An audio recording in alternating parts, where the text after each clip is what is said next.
Hey guys, and welcome back to this week's update on the 30-gallon mixed reef aquarium. And this week I'm going to be mainly explaining the dosing, because I've started to dose on this tank. I'm going to be going all through that, and I've glued a few corals, I've moved some things about. So yeah, let's just we're going to jump straight in with this. So just to start off with something a little bit small, something I noticed the other night. I didn't know that these were even in the tank, but I got some footage of it. Here we go right now. Yeah, so this is a bristleworm. It's a little bit orange, but with the light on, it does look orange. These I saw about 10 of them in here, and they're pretty good cleanup crew. They'll eat all the leftover food and that all inside the rocks. They are pretty good cleanup crew. But you just gotta make sure you do not touch them, because they can really start stinging around and, you know, really start hurting your hand. So just try and keep your distance away from them, but you'll only see them at night, so you should be fine. So I guess that's kind of a cool thing that I noticed in the tanks. So there is quite a lot of them in here. I don't know how they got in here, probably on a recent coral frag, I guess. Maybe the Montiporas, maybe the Polyps for my dad's tank, because he's got a couple in his as well. So yeah, they won't cause any harm. They only come out at night, so I won't I only put my hands in there during the day if I need to, though. So I should be fine. And gluing corals wise, the purple plating Montipora is down here. Some of you may think that this isn't enough light for it because it's right down nearly at the sand bed, but it is getting probably 150 par there, which still it isn't great. But yeah, this red Montipora is really growing and doing really well here, and that's virtually on the sand bed. This is Suter and Elkhorn are growing really lovely, and they're quite low. Red Digi's really growing, you know, and I do have two Red Sea LED 50s on this tank, which is overkill light, so they'll definitely be getting plenty of light. I could even put them like right down on the sandbed, still be fine. So the green one's back there right underneath the shrimp, which actually the shrimp has been much more active recently. I'm not really sure why that is, but I'm not complaining. It's out a lot more now. Sometimes it comes right to the front. No, it's sometimes the other day it went all the way up to here, and that it went on my hand, and that went up my hand in the tank. So that's all good. That's being a lot more active. I still got this. Yeah, that's a little bit smaller now. That little purple plate, because I had to break it off this, because you can see most of that has bleached away. I think that was from that anti-aptasia solution that I put into the tank. I put it a little bit too close to this, and I think that had a bad reaction to it. I don't know if it's going to continue stripping. It probably will. It's only really slowly though, so it may come back. I'm not really that fast really, since I've already got a bit there. And I've got two little green bits which I didn't glue yet, because I don't know if they're going to be okay yet. I'm not really bothered again, because I've got a bit there, but it'd be good if I can get a little bit extra. I think that bit over there will be alright. Not really sure on that bit there. It's got a little stripping on the edge, so we're going to leave it another week or two, so see if it increases in that. So if it doesn't, then I'll probably glue them back where they are, and if that improves, that'll probably take a while to improve. If it does, which I don't think it will, I don't think I'll even use it. I'll probably give it to my dad, because he's only got a tiny little bit of this purple Monty. And this acan is starting to finally grow, you know. Only took 14 months. Yeah, 14 months for this thing to start growing. It's actually got another head on that other side, so that this head on the corner here has really grown, probably tripled its size since in the past couple of weeks, which is really good. Finally, it took a while to set it in. Never knew acans could actually be that fussy. And Polypora has really gotten these pink erupting tips. If we zoom in a little bit there, a little bit too much. There we go, so you see the pink tips there that's starting to erupt up, so they'll get even more pinker up on the upcoming weeks. And the Acroporas are improving, not growing yet, but I mean, at least their polyps are out. They're still a little bit browned out, their colour hasn't come back yet. This one's over this side now, this rock slightly rotated, a little bit of a gateway there. There was a huge aptasia underneath that I got instantly in 5 minutes, literally, with the anti-aptasia stuff, which is still doing a brilliant job. So everything in the tank is doing well. All the corals are fine. Zoas are doing fine. This one, Chaos one, which is the really orange one here at the back, that's starting to spread onto this one. So I'm actually going to separate them, because I don't want this one overtaking this one. Not really that I'm that fast. It's only like a brownish coral. Even with the blues on, it's only got a very darkish orange red to it, so I probably won't keep that one. Probably just keep the green, the orangey one, which is the kind of, this is red and orange, so I'll probably just, I don't know what I'm going to do with these yet. But what I'm going to do is, when I start getting some more coral into this tank, I'm going to get all my fish first, get some more wrasse in here, and I'm going to get, hold on, this rock here. So this is going to be the Zoa rock. So it's a little bit of prime rock, so it's actually a little bit flat on the bottom. So that will sit down there, and then when I get some more Zoa frags, what I'll do is I will just put them all the way around it, and then they will just grow into the middle and create a massive, really rainbow kind of colour. So that'll be really nice when I get some more Zoa frags. They're not that expensive. Some can be, yeah, overpriced, like £100–200, but I'll probably only just get the cheaper kind of ones, in between £10 and £20. There's a good site called Mailordercorals that I can get them off. A really good site. So that's the corals and the fish. Yeah, all the fish are doing fine. Tank's doing great. I'm going to get straight into the dosing now. So if we look into the cabinet here, put the light on. I could actually take the filter off now as well. Alright, so this is the dosing. It's all set up now, it's all rigged up. This dose has just been sitting here collecting dust for the past 6 months.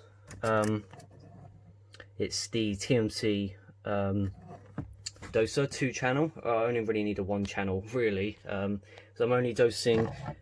Right, so it's this stuff here. You may not have heard of this, this was not massively popular yet. But it's called All for Reef. It's basically alkalinity, calcium, magnesium, and all of the trace elements, literally every single element, all in one solution, and it doses it into the tank and kind of balances all the chemicals out. So it's really good stuff here. Not that expensive, but you do have to buy it often, really. This is a 500ml. Hold on, let me just check. No, this is a 250ml. So depending on how much you're dosing, you can't really tell how long this is going to last. But so far, I am needing to dose 4ml a day of this. So twice a day, I put 2ml and 2ml. Once at 8 o'clock in the morning, and the second time, 2ml in the evening. And I got this this doser. It's not really a dosing container. Actually, it's an RO top off reservoir, but it's I got this thing here. Obviously, this is nowhere near big enough. I think it's I think this might be a half a litre or a litre. Makes sense to be half a litre, I think, roughly. But it can be used as a dosing container as well. So I like the cylinder shape. I was gonna go for the TMC one that actually comes with this. The one that actually comes with this is more of a square looking one, more box. But I like the cylinder. It was much cheaper as well. And I just like the kind of look of it as well. It's really cool. So I'm keeping my alkalinity at well, I tested it earlier today actually, and it was showing 9.6, which is probably a little bit higher than what I wanted. It's still fine, you know.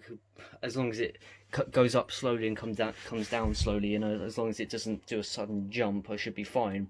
I want to keep it in between 8 and 9. Really. So I tested it about 2 days ago. I tested it and it was at 9.3.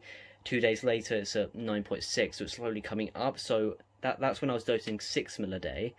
So I've backed off with the dosing now down to 4ml a day, and hopefully bring that a little bit down towards the 8.8, kind of 8.5, 9ish kind of area. I haven't tested my calcium and magnesium yet though. I need to do that actually. They'll probably be fine. I know calcium will be fine. Well, I know magnesium will be fine. Calcium, I'm not really sure that out. That's probably at 450, I'm guessing. 460, 470, that's my guess. Judging by what alkalinity is at. This stuff is actually really strong as well. It's not like... you don't have to dose a lot in for it to work, so you don't have to put much in for like what it is. So it's quite strong, this stuff. Eventually, I'm gonna have to be dosing maybe like 20 to 30, maybe 40ml a day. Eventually, when maybe in a year or so, when all this has grown out, and I've got loads of SPS in here sucking all that down. So I just keep that aside there. It's a little bit low. Have to buy it like monthly. And my dad, he's keeping his alkalinity at 8.5. So we're going to run our alkalinity similar to each other. really. It's good as well. So if we want to trade corals, so if we want to quickly, well, let me just put the camera filter on. There we go. So if we want to just trade corals, so for example, if I didn't want this green trumpet coral here, I could take that out, put it into his without acclimating it. So that's pretty much all for the dosing kind of side of this update. All doing well. I'm going to still continue to be testing maybe every like 2 days now, since I think it's a... Oh, lights went out for a second there. They do that sometimes with these Red Sea lights. They're not very connectivity issues wise. I don't get many. I've had about 3 of them since I've had these, and I've had these for 6 months now. I've had these lights. So only 3 connectivity issues. Some people have like 10 of these a month. Yeah, connectivity issues, have like loads of connectivity issues. Some people have none. But I've been quite lucky. I haven't been having that many issues. And when I do, I know what to sort. It only takes 5 minutes. You just completely disconnect them. You completely like kind of delete them off the app, and then you reconnect them up. Obviously your schedule saves. It all kind of just reloads back up. You don't have to set it all back up again, which is great. So I'm just going to keep doing what I'm doing. I'm going to continue to be dosing the Ultra Reef, continue to dose the Vibrant. I'm still dosing every Monday and Friday to clear up this hair algae that's on my corals here. It is reducing. This Elcon's really starting to grow now.